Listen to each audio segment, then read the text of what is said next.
majestically and kicks the goal.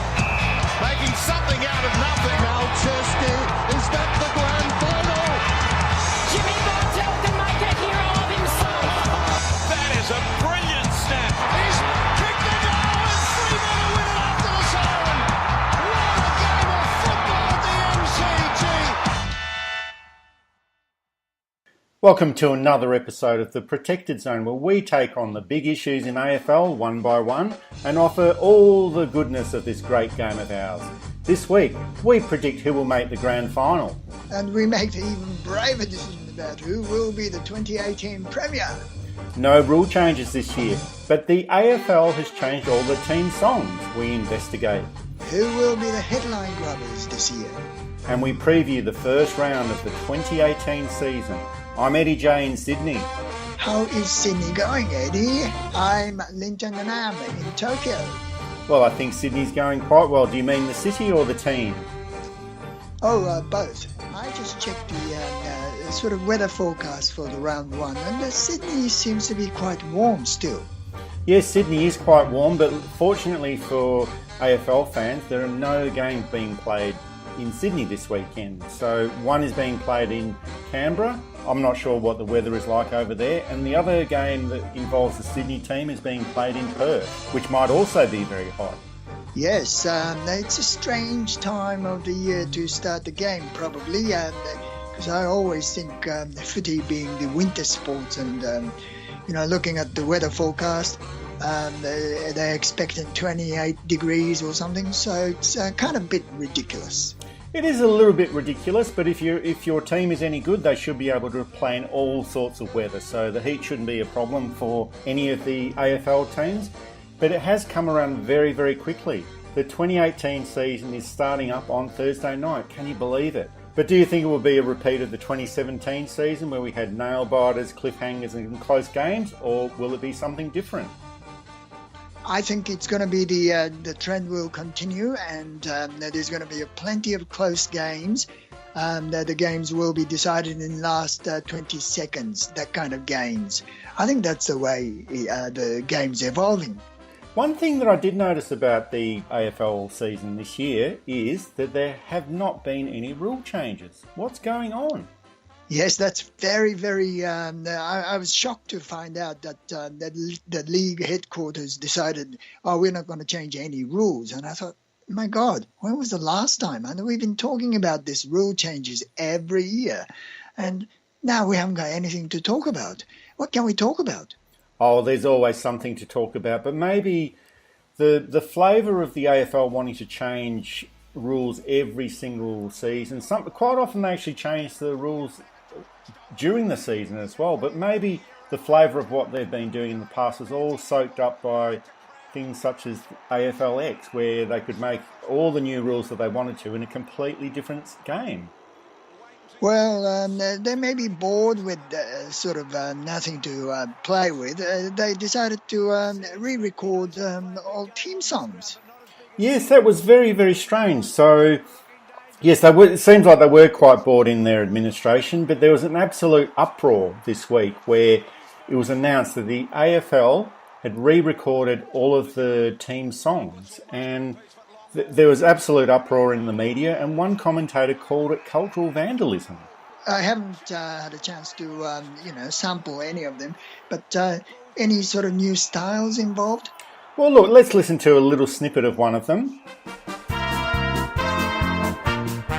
Oh, we're from Tigerland, a fighting fury, we're from Tigerland. In any weather you will see us with a grin, risking head and shin. If we're behind, then never mind, we'll fight and win, for we're from Tigerland. We never weaken till the final sirens call. Like the tiger of old, we're strong and we're bold, for we're from Tiger, yellow and black, we're from Tigerland. Yes, so we just listened to a snippet of the apparently new version of the Richmond team song, and to me it sounds very much like the old version. Is it really new? What's the new bit? Well, that's the thing. I'm not even sure why there was such an uproar about it. Maybe the AFL wanted to create some sort of interest in the new season coming up. But if you listen to it, it's got the same barbershop quartet. It's got the same hokey sing-songs with banjos and trumpets. It's not actually that different, so I'm not sure why there was a scandal. But the AFL explained that the reason why they did re-record the team songs was that the old recordings were out of copyright. They only had agreements for a certain amount of years, and it expired a few months ago. So there's nothing really that happened here. So maybe it was just the AFL trying to generate some publicity or grab the headlines. But yeah, as far as I was concerned, it was a storm in a teacup. So during the off-season, I noticed that there weren't that many scandals or that many things that were going on behind the scenes. We did have one Collingwood player that was stood down for a certain period of time. I think that was some sort of drinking... Oh, Degoe.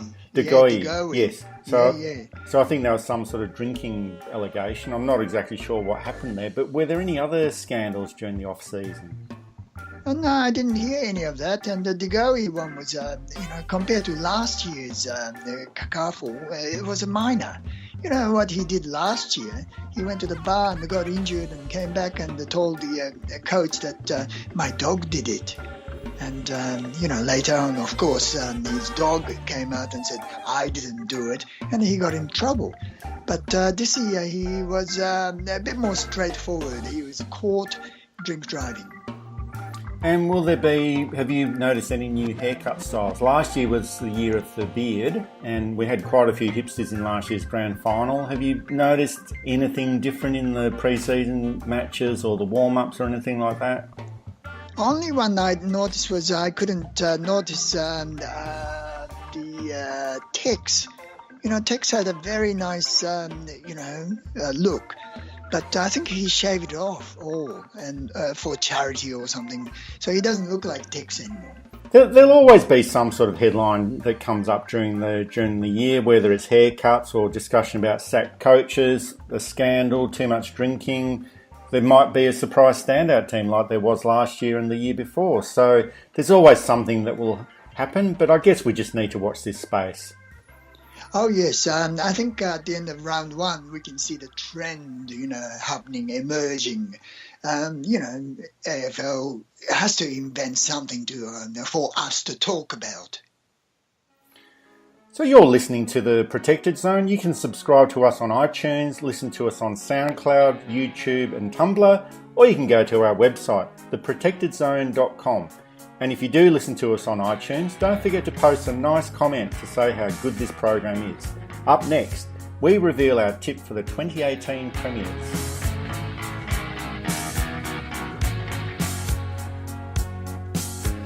Somewhere outside Tokyo invented time. Someone in a factory. The 2018 Premiers. Is it a little bit too early to start talking about this sort of thing, Lin Tang? Well, we can always. It's never been too early or never been too late until the final Saturday of September 2018 to talk about the Premiers. The punters are talking Sydney and Adelaide. And, some more sort of experts, talking highly of GWS. What do you think? Well, I've been thinking quite a lot about this, and to go forward, I think we need to go backwards. And last year, the punters and the commentators were saying that it was either going to be Sydney or Greater Western Sydney that were going to win the grand final. Richmond were not even talked about at all. But I have been thinking about it. It's been a combination of looking at the lists and looking at what the bookmakers are saying and pre-season form and that sort of thing, who's got the injuries. And the bookmakers are suggesting that it will be either between Sydney and Adelaide. A lot of commentators are saying that it will be Greater Western Sydney. And it's hard to dispute any of that, but there's a couple of other teams that are up in the running as well. And based on what we discussed last week, where we talked about the teams that are going to be missing out, our top 8 will be Melbourne, Collingwood, Sydney, Greater Western Sydney, Geelong, Port Adelaide, Essendon and Adelaide. So that's a good selection of teams. Yeah, I reckon. And, Yeah, there's a few sort of surprise package there. And, Collingwood, no commentators, pick up the Collingwood. And a lot of people say, yeah, Melbourne will sneak in. But who will be the ultimate winner? We have to pick one, Eddie. Well, I'm predicting that it will be a grand final between Sydney and Adelaide, and the unpredictable possibility, I think, will be Collingwood this year. Well, because they finished number 13 last year, and year before, Richmond finished number 13. Is that what you're sort of counting on? Yes, well, you do need to look at numerology when you take these things into account. So, Team 13 in 2016 ended up being the Premier. So, I'm predicting that Team 13 in 2017 will create quite a few surprises in 2018. And I think that team is going to be Collingwood. Whoa, brave call. And what's your suggestion, Lin Tang? I think Smokies, I think in fact Essendon. So Essendon to replicate what the Western Bulldogs and Richmond did in 2016 and 2017 respectively? Yes, as you said, I did a bit of study, who moved in and who retired and, all that and what drugs they're taking. And I think Essendon has, done a pretty good sort of list management and very good balance.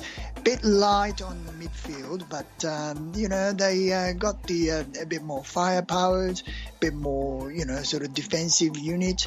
If they manage to take the ball from sort of centre bounce, they can score. And who is your tip for the grand final? Grand final, Essendon versus Collingwood. So that's two Smokies. Yeah, two Smokies. Because I'm going to make, this year I'm going to make, go with the trend. It's going to be the opposite of what I think it would be. I learned lessons from last year. Well, these are very good choices, I think. So we've locked that in. As Lin Tang suggested last year, we're going to put these into a bottle and send it off the coast of Western Australia, and hopefully someone will find it in 132 years. So my predictions for the grand final are Sydney against Adelaide, and I'm tipping Sydney to win. And the Smoky, for me, is going to be Collingwood. And Lin Tang, for you? Oh, mine is Essendon versus Collingwood, and Essendon will be the winner. Yeah, football is going to be the winner. As it always is. So we've locked them in. That's fantastic. You're listening to The Protected Zone. Up next, we've got our preview of the first round of the magnificent 2018 AFL season and the AFLW Grand Final. So listen in, that's coming up soon.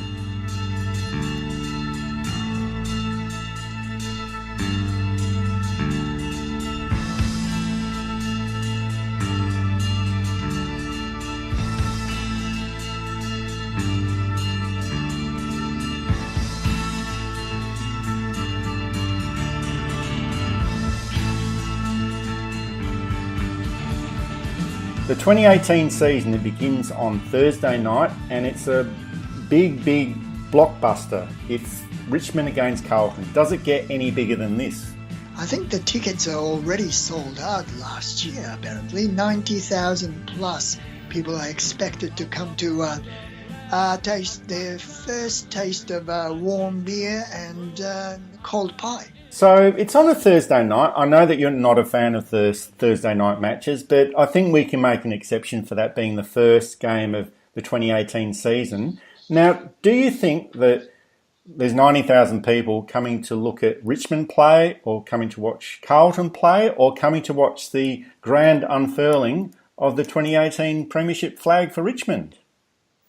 I think a bit of both, and MCG is a big ground to accommodate all sorts of people, and all sorts of people who don't know anything about football coming to see the flag unfurled. It's an occasion for everyone, and that's exactly AFL expects. The season opener, like a bottle, champagne bottle opening, pop, that kind of thing. I am going for Carlton this one. against everyone's sort of prediction. Round one being the first game of the season, no form, no previous anything counts, and it's just a gut feeling. And I, in fact, tossed a coin, and the coin said Carlton. I'm in agreement with you here, Lintane, because quite often the team that unfurls the Premiership flag in the season after they've won the Premiership, quite often they lose that first game of the season where they've got the flag up and running, and I think they get a little bit too emotional about the whole process, and I'm tipping Carlton to win this game as well. I think Richmond are possibly going to be a little bit underdone. Yes, players like Hooley, Prestia, they didn't have a good pre-season, and defender, what's his name, Broad, is not playing, and all sorts of players are missing. While Carlton hasn't got anything to lose in the first round, they've got everything to win for. And, just going with the flow of the trend that started last year, I think Carlton has got a very good chance. Carlton for me as well. The other big blockbuster is on Saturday night, and it's Hawthorn against Collingwood. These are the two biggest clubs in Victoria, and it's going to be an absolutely massive game on Saturday night at the MCG. Yes, and the teams that finished, 12th, that's Hawthorn, and 13th, Collingwood. Now, this is a hard one to predict. Yes, Hawthorn has got a chance, but they sort of shifted, moved around the chairs again a bit. They've got the couple of defenders back, so pushed Jack Gunston back to the forward, and hopefully increasing the firepower up forward. And there's Burgoyne still playing, oldest player in the league, that kind of thing. Collingwood, since we made a big call that they may be, finishing up in top 8, they revealed that they've got a bit of injury problems. So on paper, Hawthorn would win, but I toss a coin again, and it says Collingwood. I'm tending to agree with you there as well. I think it's going to be a very, very close game. It's going to be a very high quality game. There's something about Hawthorn that suggests to me that they're probably a little bit too old. And usually a team that's too old, that doesn't mean that's the end of it. But Collingwood, there's just something about Collingwood. And I'm not quite sure what that is, but we'll soon find out on Saturday night how it goes. But yeah, I'll go for Collingwood as well. And one player to watch, as I mentioned last week, last year Collingwood couldn't kick goals. Their midfield's pretty good, but they couldn't convert. But this year they've got the big American pie, Big Cox. I think he's going to kick, 4 or 5 goals, and he's going to be the instant success. That's my prediction for this game. And I think it's a good one. So we'll do quick tips for the other games. On Friday night, it's Essendon against Adelaide. It's being played in Victoria. Yes, I'm sort of rating Essendon very highly this year. They got the Stringer and Devon Smith and speedster Adam Sard, and Zach Merritt is in good shape. I will go for Essendon this one. I think Essendon will pull it off as well. It's also because Adelaide were in the grand final last year, so they've had bit of fatigue. A bit of fatigue from last year's grand final. So Essendon for me. On Saturday afternoon, there's St Kilda against the Brisbane Lions, and that game is being played in Melbourne as well. Oh, that's an easy one. Brisbane. I'll go for St Kilda on that one, just to liven things up a little bit. In the afternoon, it's being played at Adelaide Oval. We've got Port Adelaide against Fremantle. Yes, Port experts tip that they're genuine material, but we remember from last year they're only, flat track bully.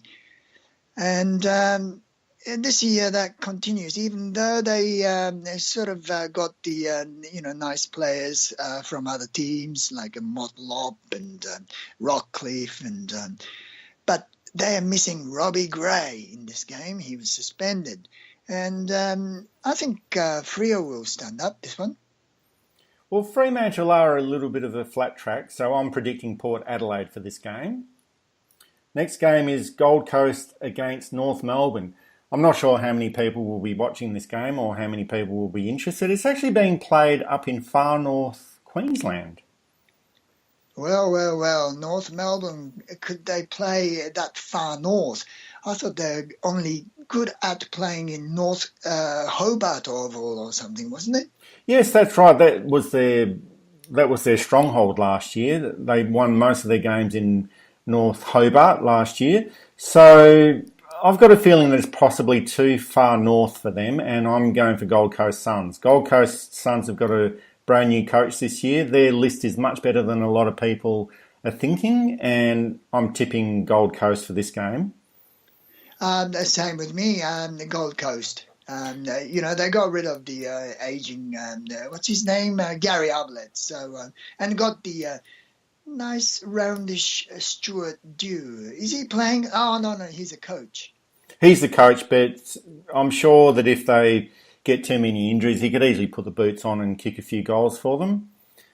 Now, moving on to Sunday, we've got the Greater Western Sydney Giants playing against the Western Bulldogs, and that game is being played in Canberra. Whoa, it's hometown, home ground advantage for who?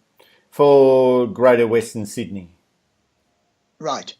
And I think this one is Bulldogs because it's the year of the dogs, and it's home year advantage.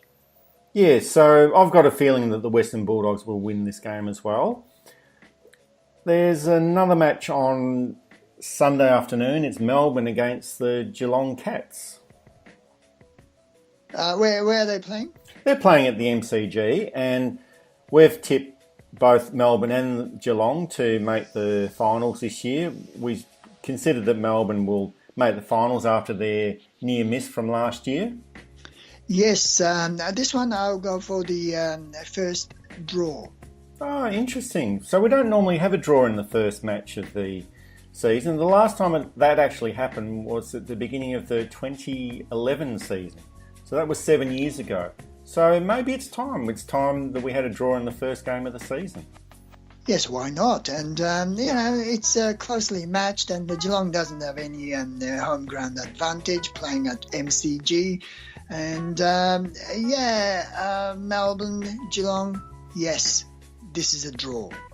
The first round is rounded off with the final match in Perth, and that's between the West Coast Eagles and the Sydney Swans.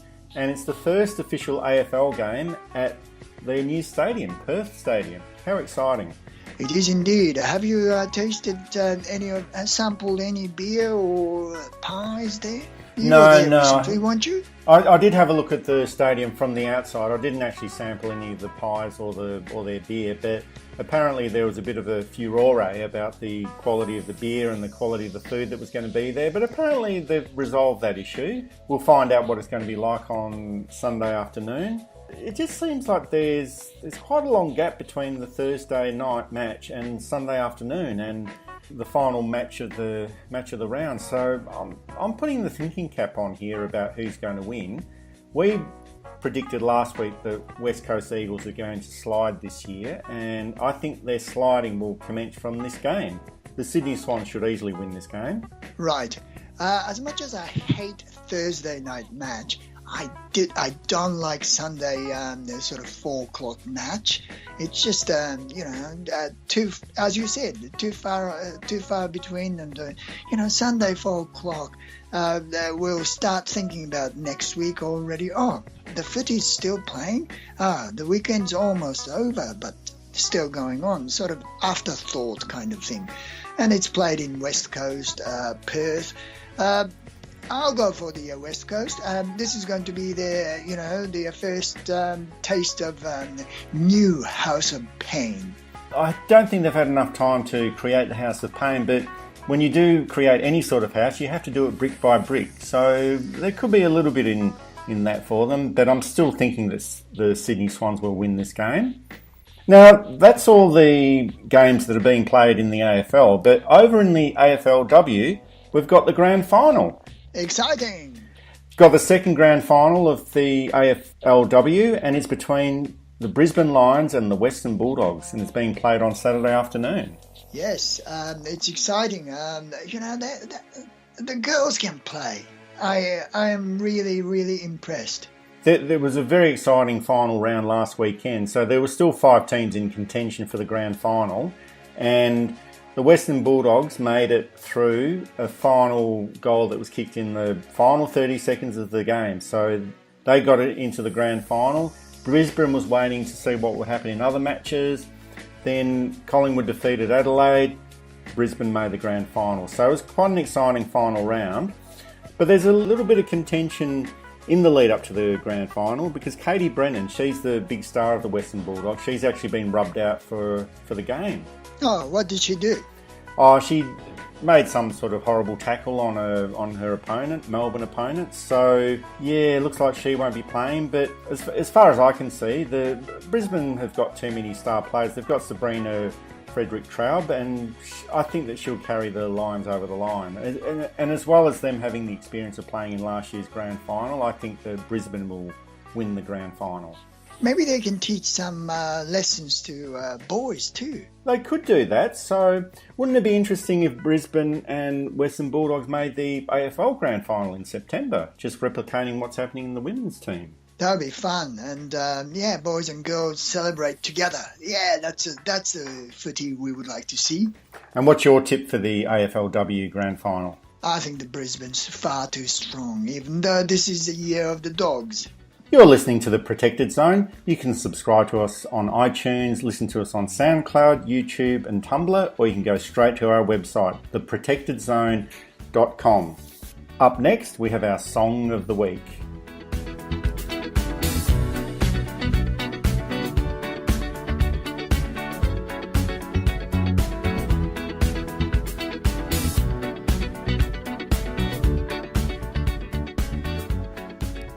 Our Song of the Week. When I heard that the AFL had changed the team song, I thought, fantastic. It's about time they introduced some different styles, maybe some metal, rap, hip-hop, punk. But no, what they've done is exactly the same. They just re-recorded the previous boring versions. So I did a little bit of research just to see if there were any AFL rap songs out there. And I came across one that was written in 1988. And it's quite obscure. Have you heard this one before? No, it escaped my I'm like you. I look for those oddities. But 1988, that's 30 years ago. Yeah, so it was actually a rap song, and it was it's called "We Love Football, We Live Football," written in 1988, as we mentioned. It actually made it into the top 40. It was written by main man Yuri Woronchak, and he's a rapper. And he was in a rap band called Special K. So I did look him up, and he's still around. He's still writing his music. It's mainly for film work that he does. But it's quite an interesting track. It sounds almost a bit like Herbie Hancock's Rocket from 1983. But I like it. Well, let's listen to it. So we're going out with "We Love Football, We Live Football." We'll see you next week. That's us. That's us. See you next week.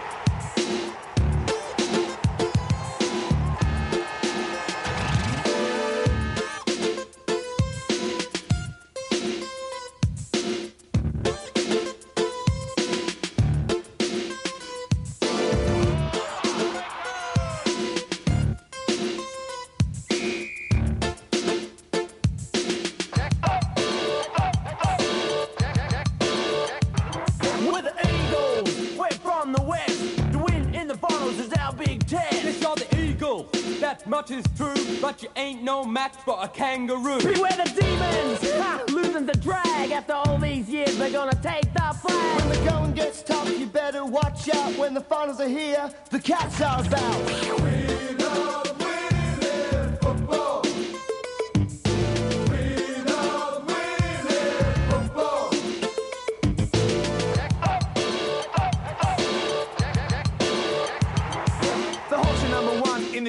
league game. When you play us, you never be the same. You think you're the best, but don't speak too soon. The Bulldogs have got what it takes to beat you. We're the Sydney Swans, we never fiddle. When we've got the ball, we go straight down the middle. Hey, hold it! You ain't no winner, cause a lion always eats us one for dinner. We love winning football. We love winning football. We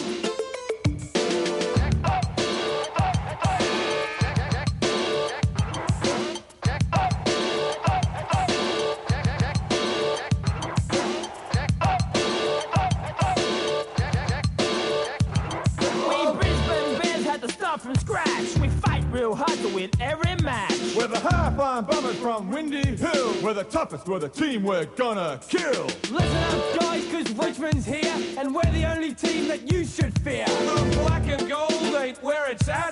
The Blues are the team that'll knock 'em all flat.